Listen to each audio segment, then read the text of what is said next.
Yo, Bernardo, un chico de 27 años, siempre he sido como el pilar invisible de mi familia. Siempre ahí, resolviendo problemas en silencio, mientras los demás o no se daban cuenta o simplemente lo ignoraban. Nunca pedí que me aplaudieran. No necesitaba fiestas ni discursos de agradecimiento. Pero sí esperaba, al menos, un poco de respeto. Parece que era pedir demasiado. Me mudé de nuevo a la casa de mi infancia hace 3 años, después de que mi padre falleciera. Mi madre nunca fue muy cariñosa, pero después de su partida, se convirtió en alguien aún más fría, más dura. Como si todo el calor se hubiera ido con él. Decía que necesitaba ayuda en casa. Y yo, siendo el buen hijo, acepté mudarme y hacerme cargo. En ese momento, pensé que hacía lo correcto. Pagaba las facturas, ayudaba con la hipoteca cuando no llegaba, que era a menudo, cortaba el césped, arreglaba el tejado cuando llovía dentro, e incluso recogía los desastres de mi hermano pequeño, Borja, que con 23 años, se comportaba como un niño de 14. Todavía actuaba como si el mundo le debiera algo porque una vez le dieron un diploma por participar en un concurso en la escuela. No era nada glamuroso. Trabajaba a tiempo completo y hacía trabajos extra los fines de semana solo para llegar a fin de mes. Mientras tanto, Borja se pasaba el día tirado en el sofá gritándole a la consola, y mi madre pasaba de comentarios pasivo-agresivos a chantajes emocionales sobre cómo nadie la valoraba. Era como vivir en una serie de televisión donde yo era el extra que trabajaba sin parar y al que nadie hacía caso. Entonces llegó el punto de quiebre. Era un domingo por la tarde, de esas tardes bochornosas que te ponen de mal humor. Acababa de volver de un turno de 6 horas arreglando un problema con el servidor de una clínica local. Horas extras, pero no había comido nada en todo el día. Entré, dejé las llaves en la mesa, y apenas pude decir hola cuando mi madre irrumpió en la cocina. «Ah, ¿estás ahí?», me gritó, con los brazos cruzados como si fuera a leerme mis derechos. «Otra vez dejaste la basura rebosando». Parpadeé, confundido. «¿Qué?». «La saqué anoche». «Pues ahora está llena», «No», dijo, señalando el cubo como si la hubiera insultado personalmente. «Esto es lo que te digo. No haces nada en esta casa». «Nada». Sentí que la mandíbula se me tensaba. No era la primera vez que me decía esas palabras, pero algo en ese momento, las ojeras, el dolor de espalda, el vacío en el estómago, hizo que explotara. Respiré hondo, intentando mantener la calma. Yo pago la luz, la calefacción, el internet que usas para estar todo el día en Facebook.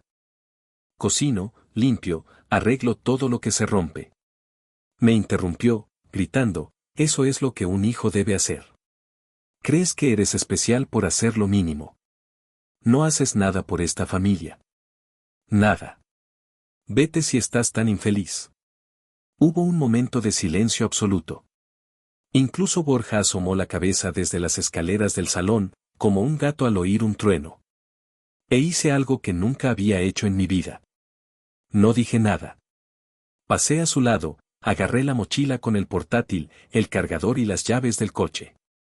Ella seguía gritando detrás de mí. Algo sobre lo desagradecido que era y el abandono, después de todo lo que he hecho por ti, pero era solo ruido. Estática de fondo. Ni siquiera me detuve a empacar ropa. Simplemente salí por la puerta, me subí al coche y me fui. Terminé durmiendo en el sofá de un compañero de trabajo un par de días mientras buscaba un alquiler por días. No le dije a nadie a dónde iba. Solo me fui. Esa primera noche solo en el apartamento fue la más tranquila que había tenido en años. Nada de portazos pasivo-agresivos, nada de televisión a todo volumen en el salón, nada de Borja gritando por el micrófono.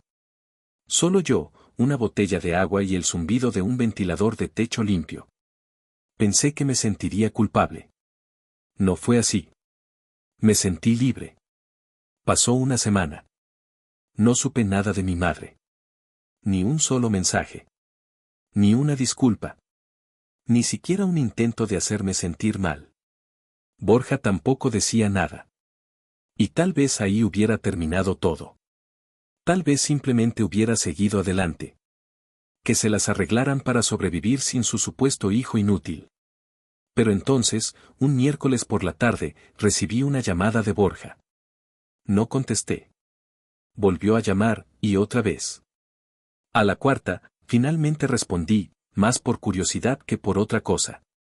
Tío, dijo Borja, sin aliento. ¿Por qué no hay luz? Me recosté en el sofá del apartamento, mirando por la ventana la calle tranquila, y dije con calma, ¿qué quieres decir? Pues eso, que no hay luz. Ni internet. Mamá está histérica. Que si no hemos pagado la factura o algo. Dice que todo está a tu nombre. ¿Te has olvidado? Lo interrumpí con una risita amarga. Ah, claro. Lo siento. Se me olvidaba que no hago nada por la familia. Hubo una pausa, y luego un tartamudeo. Espera, ¿en serio? ¿Has cortado los servicios? No, dije con calma. Simplemente dejé de pagarlos, ya que, como sabes, no aporto nada. Y con eso, colgué. Los mensajes de voz empezaron a llegar en menos de una hora. Primero, Borja intentando hacerse el interesante. Oye, tío. Mira, a lo mejor mamá solo estaba estresada. Ya sabes cómo es. Vuelve y lo arreglamos. Luego, el sentimiento de culpabilidad. Voy a perder mi trabajo si no puedo conectarme. Mi jefe ya me ha advertido, tío.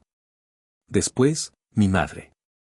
Primer mensaje, no quería decir lo que dije. Estaba enfadada. Ya lo sabes. Segundo mensaje, ¿cómo te atreves a dejarnos así? Esto es de inmaduros. Tercer mensaje, tienes que arreglar esto, Bernardo. Tú eres el responsable. Siempre lo has sido. Curioso lo rápido que pasé de inútil a responsable. Una vez que se fue la luz, dejé de contestar. Pero eso no fue el final. Unos días después, recibí un mensaje de un número desconocido. Era una foto de mi madre de pie en la calle en bata y con una linterna. El mensaje decía, espero que estés contento. La imagen de mi madre en bata, con la linterna, era tan absurda que me quedé mirándola fijamente durante un minuto antes de siquiera registrar lo que sentía. No era culpa, no era tristeza, solo claridad. Esa mujer que me había echado de casa como si fuera un ocupa estaba ahora intentando avergonzarme para que volviera, como si yo fuera un hijo que la había abandonado, en lugar de la persona que había mantenido esa casa durante 3 años mientras ellos pretendían que su holgazanería era normal. Aún así, una parte de mí esperaba una disculpa sincera, aunque solo fuera un mensaje que no oliera a manipulación o autocompasión, pero no llegó nada. Solo un desfile de mensajes de voz y textos que alternaban entre culparme por todo y rogarme que volviera a arreglar la situación. Ignoré cada uno de ellos. En lugar de eso, llamé a las compañías de servicios y me borré oficialmente de todas las cuentas. Dejé claro que ya no vivía en esa dirección y que todas las facturas futuras debían ir directamente a la dueña legal, mi madre. Una de las empleadas incluso dijo, espera, ¿estabas pagando todo esto y no vivías allí?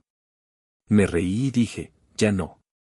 No se lo dije, dejé que se dieran cuenta por las malas. Unos días después, recibí un correo electrónico largo. Mi madre debió encontrar alguna cuenta vieja mía a la que todavía tenía acceso. El asunto era, por favor, lee esto. Por un segundo, se me revolvió el estómago. Pensé que tal vez finalmente iba a ser sincera. No fue así. Empezaba con un resumen de todo lo que había hecho por mí cuando era niño, cumpleaños, viajes al colegio, comidas, que dejó de hacer cuando tenía 12 años, y sacrificios, que nunca vi.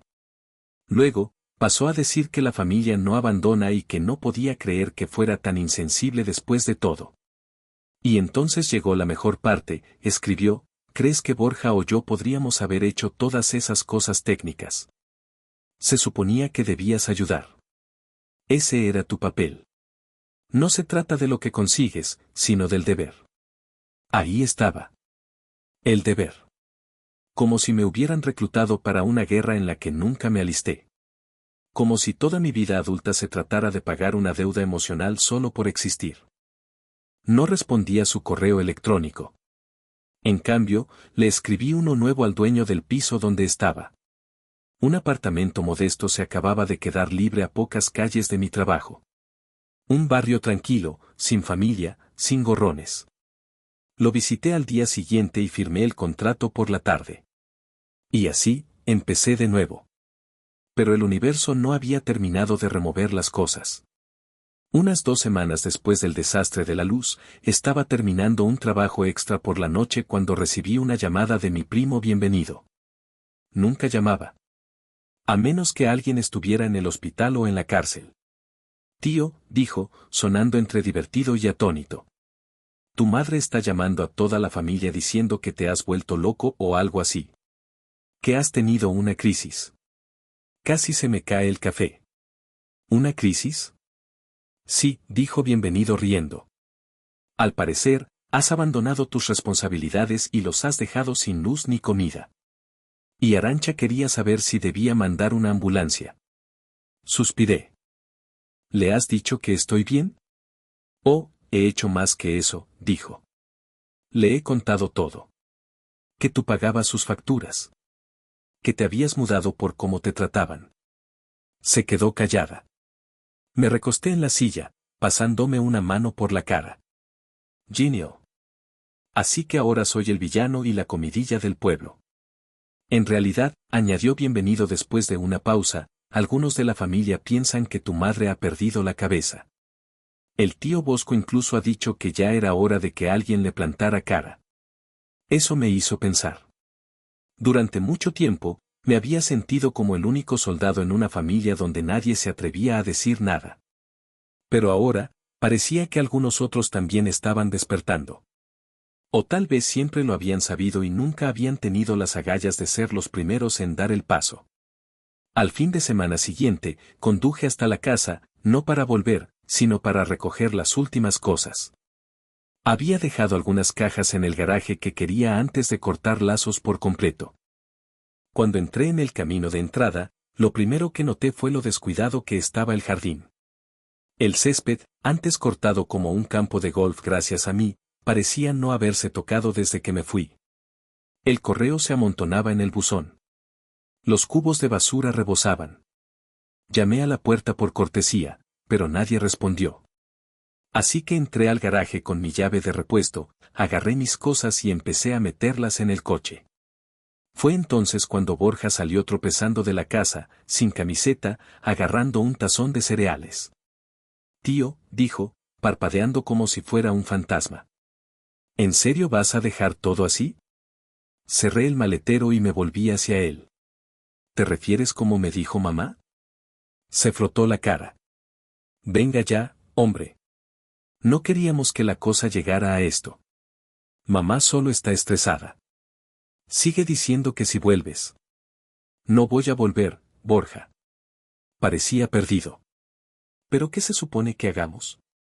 Esa era la pregunta, ¿no? La pregunta que había estado respondiendo durante 3 años mientras ellos vivían en la ignorancia. Me subí al coche, bajé la ventanilla y dije, arreglaoslas. Entonces me fui. La imagen de Borja encogiéndose en el espejo retrovisor mientras seguía agarrando su cereal como si fuera un salvavidas. Pero lo que no sabía era que esto era solo el principio. Porque unos días después, recibí una carta certificada de un bufete de abogados desconocido. Al parecer, mi madre estaba intentando demandarme. Me quedé mirando el sobre como si pudiera morderme. Era grueso, de esos que te dicen, vamos en serio. Al principio, pensé que tenía que ser un error. Tal vez era correo para otra persona. O tal vez tenía algo que ver con los impuestos. Pero ahí estaba, en letras grandes. Notificación de intención de reclamar daños y perjuicios. Enviada por un bufete de abogados del que nunca había oído hablar. Mi nombre y el de ella, justo en la portada. La abrí con cuidado, sentado en el suelo de mi nuevo apartamento, con la espalda contra la pared como si necesitara el apoyo físico para procesar lo que estaba leyendo. La carta afirmaba que había abandonado intencionadamente mis responsabilidades familiares, causado negligentemente daños a la casa, e incluso, esto me hizo reír a carcajadas. Infligido dificultades emocionales y financieras al cancelar ilegalmente las obligaciones financieras sin previo aviso. Traducción, dejé de pagar todo y ahora no podían sobrevivir sin mí. No pedían cárcel ni nada por el estilo. Era una demanda civil. Querían 4.200 euros por daños y perjuicios que, según la lista detallada, incluían facturas impagadas que nunca prometí pagar de forma permanente, gastos de comida del mes, reparaciones de electrodomésticos que había mantenido antes e incluso angustia emocional. Era como si hubieran cogido una factura en blanco y hubieran escrito en ella todos sus pequeños rencores. Y mentiría si dijera que no sentí esa vieja y familiar punzada en el estómago, ese reflejo de arreglarlo todo, esa voz en mi cabeza que susurraba, vuelve, Bernardo. Págales. Discúlpate por causar problemas. Pero entonces recordé algo. No había roto nada. Simplemente me había ido. Llevé la carta a una amiga mía, Arancha, que trabajaba en un bufete de abogados en el centro. No era abogada, pero conocía el funcionamiento. Echó un vistazo al documento, se rió y dijo, esto no va a ninguna parte. Ni siquiera es una demanda real. Es una táctica de intimidación. Aún así, quería asegurarme. Ella me ayudó a redactar una respuesta formal, profesional, fría, del tipo de lenguaje que le hace saber a la gente que no estás mintiendo. Declaré punto por punto que no tenía ninguna obligación legal de mantener a familiares adultos, que no había firmado ningún acuerdo prometiendo una contribución financiera a largo plazo, y que había abandonado la casa a petición verbal de la dueña legal de la propiedad, mi madre. Terminé con una simple frase, cualquier acción legal adicional se considerará acoso y se responderá en consecuencia. Luego la envié por correo, certificada, con acuse de recibo, y esperé. Pasó una semana, sin respuesta. 2 semanas, sin noticias. Entonces, una noche, alrededor de las 10:30, recibí una llamada telefónica. Número oculto. La ignoré. Volvió a sonar. Y otra vez. A la cuarta, la curiosidad pudo más que yo. Contesté y me quedé en silencio. Hubo una pausa. Bernardo, soy mamá. Su voz era tranquila, no amable, solo controlada, como si intentara mantener su rabia enterrada bajo una capa de civilidad forzada. He recibido tu carta, dijo. Así que ahora me estás amenazando. No, dije con calma. Simplemente ya no voy a dejar que me manipules. Se quedó en silencio.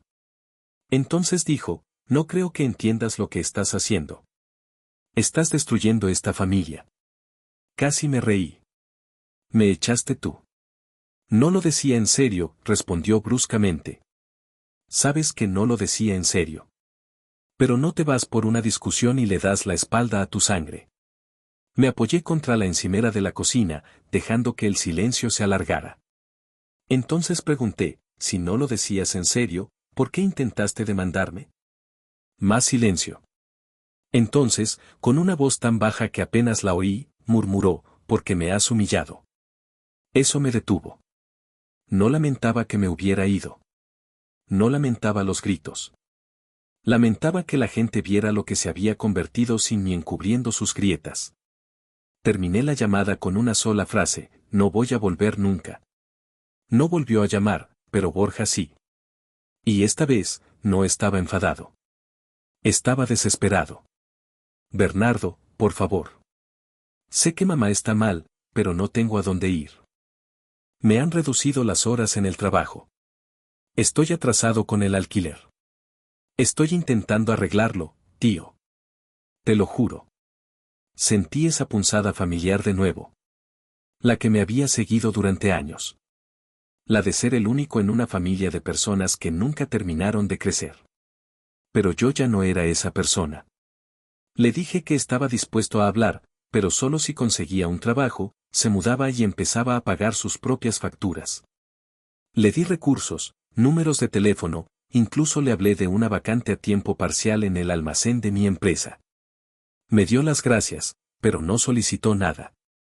En cambio, una semana después, me enteré por bienvenido de nuevo de que Borja había publicado una larga y críptica historia en Facebook.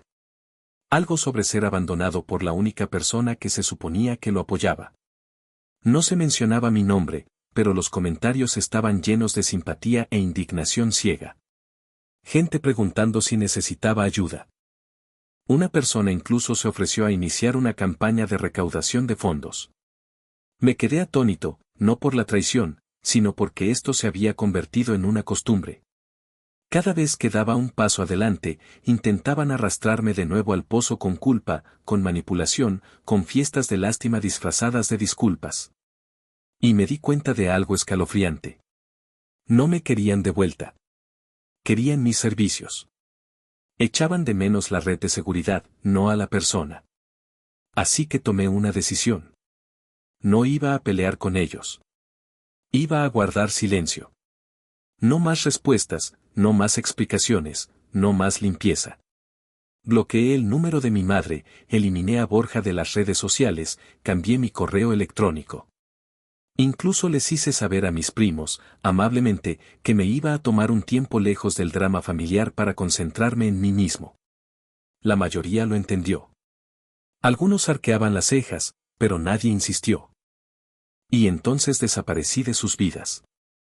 Pero justo cuando pensé que el drama se había extinguido, recibí una llamada en el trabajo desde la recepción. «Hay alguien aquí que quiere verte», dijo la recepcionista. «Dice que es tu hermano». Me quedé helado. Porque sabía exactamente lo que era. Respiré hondo y caminé hacia el vestíbulo, con el corazón latiendo con fuerza, no por miedo, sino por algo más frío. Anticipación tal vez, o decepción. Ya sabiendo cómo iba a terminar esto. Doblé la esquina y vi a Borja sentado en el banco de espera. Con la capucha puesta, una bolsa de viaje a sus pies, y las manos apretadas con nerviosismo. Parecía más pequeño de lo que recordaba. No físicamente, seguía siendo un tipo alto, pero como si el aire se le hubiera escapado. Se levantó al verme, con los ojos muy abiertos. «Hola». No respondí, solo levanté una ceja. «No sabía a dónde ir», dijo. «He estado durmiendo en el coche». Me quedé quieto. «¿Y por qué vienes aquí?». Pareció confundido. «Porque eres mi hermano». Negué con la cabeza. «No, yo era tu proveedor». «Hay una diferencia». Parpadeó como si le acabaran de dar una bofetada. «Bernardo, venga ya, hombre». Sabes que no decía nada de eso. Estaba en medio. En medio, repetí. Me viste llevaros a los dos durante 3 años. Viste a mamá gritarme y no dijiste nada. Cogiste todo lo que te di y ni una sola vez preguntaste cómo estaba. Ahora estás aquí porque quieres ayuda de nuevo. Tensó la mandíbula. Lo estoy intentando. De verdad. Pero todo se ha venido abajo. Crucé los brazos. No, Borja. Todo simplemente dejó de ser gratis. No dijo nada durante un rato. Solo miró sus zapatos. Cuando finalmente levantó la vista, sus ojos estaban llorosos. Así que es eso. Simplemente nos vas a dejar tirados como si nunca hubiéramos importado. Esa frase, la que siempre volvían a usar, estaba destinada a retorcer el cuchillo, a hacerme dudar de todo lo que había construido para mí mismo estos últimos meses. Pero no me inmuté. Si importáis, Borja, dije suavemente. Pero no más que yo. Abrió la boca, luego la volvió a cerrar, y lo vi finalmente en su cara. No tristeza, no ira, solo comprensión. La conciencia de que el cajero automático se había apagado, el mecánico gratuito, el saco de boxeo emocional, el conserje de la casa, todo se había ido. Ahora solo había un hombre que tenía límites. No te dejaré tirado, dije, mi voz firme pero calmada. Hay una iglesia a unas calles de aquí. Tienen alojamiento de emergencia y colocación laboral. Ya he llamado. Puedes quedarte allí unos días y conseguir ayuda para organizarte, pero después de eso, depende de ti. Pareció atónito. ¿Ya has hecho eso? Lo he hecho. No sabía ni siquiera que vendría aquí. Tenía una corazonada, dije. No me dio las gracias. Solo asintió lentamente como si su mundo se hubiera movido bajo sus pies. Luego cogió su bolsa y se fue. Le vi irse, no con amargura, sino con una especie de alivio silencioso. Se había acabado. Esa noche, me senté en el balcón de mi apartamento, con las luces de la ciudad parpadeando en la distancia, una bebida fría en la mano. Por primera vez en años, sentí paz. No la que viene del silencio, sino la que viene de los límites. En las semanas siguientes, las cosas se calmaron. Los mensajes cesaron. El grupo familiar se quedó en un silencio sepulcral. Mi tía finalmente me contactó, me dijo que mi madre le estaba diciendo a la gente que me había vuelto un vendido y que había abandonado a la familia. No me molesté en corregirla. Que contara la historia que necesitara para lidiar con el hecho de que sus muletas emocionales habían desaparecido. Oí que Borja encontró trabajo eventualmente, trabajo manual, algo a tiempo parcial. No era glamuroso, pero era suyo. La iglesia le ayudó a conseguir un pequeño piso compartido. No volvió a ponerse en contacto conmigo, y yo no le perseguí. Esa parte de mi vida se había cerrado. En cuanto a mi madre, lo último que supe fue que había intentado convencer a otra prima de que se mudara con ella. No duró mucho. 2 semanas, creo.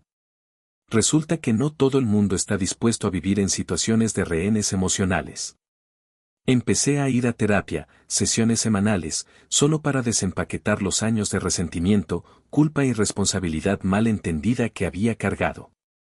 Mi terapeuta, la doctora Klene, me dijo algo en una de nuestras primeras reuniones que todavía llevo conmigo. Hay una diferencia entre ayudar y permitir. Una construye a la gente, la otra construye una prisión contigo dentro. He estado en esa prisión demasiado tiempo. Y cuando me fui, dejé la puerta abierta, pero nadie me siguió. Me ascendieron en el trabajo unos meses después. Consultor técnico jefe, mi propio equipo. Me mudé a un apartamento mejor, todavía modesto, pero con ventanas que dan al amanecer. Hice nuevos amigos, empecé a salir de nuevo. La vida no se transformó mágicamente en un cuento de hadas, pero se volvió mía. Enteramente mía. Y a veces, tarde por la noche, me acostaba en la cama y pensaba en aquel día. Sus gritos, yo agarrando mis llaves, el silencio cuando salí por la puerta. No fue el día en que me echaron. Fue el día en que me fui. El día en que finalmente me elegí a mí mismo. Y nunca miré atrás.